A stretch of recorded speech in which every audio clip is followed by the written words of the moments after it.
All right, we're going to start looking at Pascal's triangle by expanding binomials. So let's take a look at this pattern first, and this is also in your book. Sorry, I don't have the page number offhand. But the first set of parentheses, if you're having trouble reading that, is quantity a plus b to the 0th power. Now think about row 0 in Pascal's triangle was 1. And remember, anything to the 0 power is 1. Our second set of parentheses, we have a plus b to the 1st power, which is just a plus b. Anything to the 1st power is itself. And now look at row 1 from Pascal's triangle.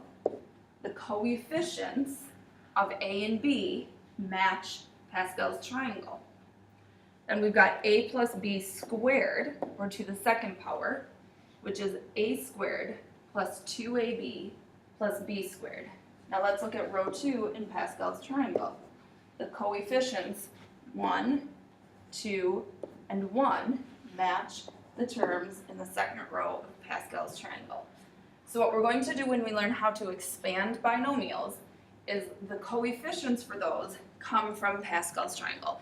There's a little bit more to it than that, because looking, for example, at a plus b cubed, we have a cubed plus 3a squared b plus 3ab squared plus b cubed.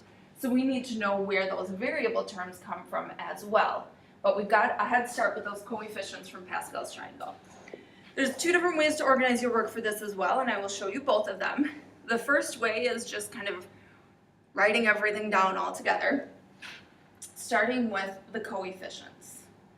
So whatever the exponent is on our expansion, in this case of 5, that's the row that we look at in Pascal's triangle to give us our coefficients. Now I'm going to write them down with a little bit of space in between so that I can also figure out my variable pieces that go with it.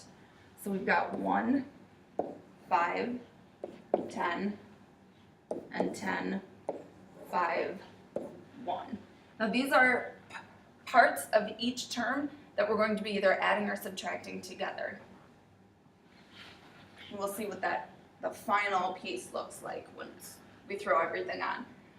Step 2 is to take the first term. Now our first term is 2x, so we're going to be taking the entire 2x term. Start with the highest exponent, meaning 5. Whatever power we are raising our binomial to, that's the highest power on our answer.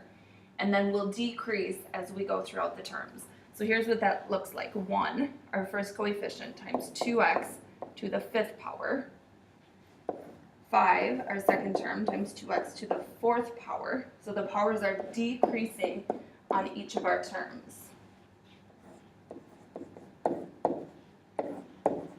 And on the last term, there is no 2x because it would be to the 0 power, and anything to the 0 power is 1, so we don't bother writing that down.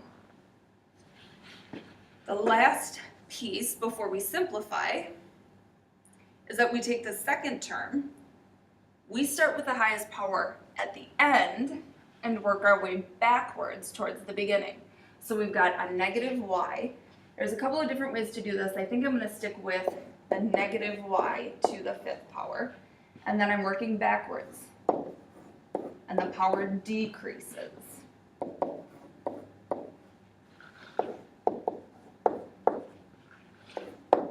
And then of course my first term won't have a y on it because it'll be negative y to the 0th power, same thing, ends up being 1. So we're going to add all of these terms together. None of these are like terms because the powers on our variables changed on each term. But we're going to be adding all of these together for our final answer and then simplifying each term as we go. A couple of things I want to point out before we do this. Notice that the sum of the powers on each term equals 5, the power that we started with. So our first term has an exponent of 5. Our second term, the exponent on x is 4, and the exponent on y is 1. Add those together for a 5. Our third term, 3 plus 2 is 5. Next term, 2 plus 3 is 5. Next term, 1 plus 4 is 5, and our last term has a power of 5. So that's one thing that you can look at when you're checking your expansion to make sure that you did it right, is if you're tempted to start with both of the powers of 5 on the first term, those aren't going to add to the power that you started with. So the greatest power and the degree of every single term should be what you're raising your binomial to. Alright, so simplifying, our first term is 1 times 2x to the 5th. Make sure you raise 2 to the 5th power as well. So 2 to the 5th power is 32x to the 5th. Now our next term we have a negative y to the first power, so we're actually going to have a minus. 2 to the 4th is 16 times 5 is 80, x to the 4th y. Our next term, our negative y is squared, so that will be a positive. 2 cubed is 8 times 10 is 80, x cubed y squared. Next term, 2 squared is 4 times 10 is 40, and the negative y is cubed, so that will be a negative term, negative 40, x squared y cubed. Next term, 2 times 5 is 10, negative 4 is to an even power, so the negative cancels, so we've got plus 10xy to the 4th. And our last term, negative y to the 5th power, will be negative y to the 5th.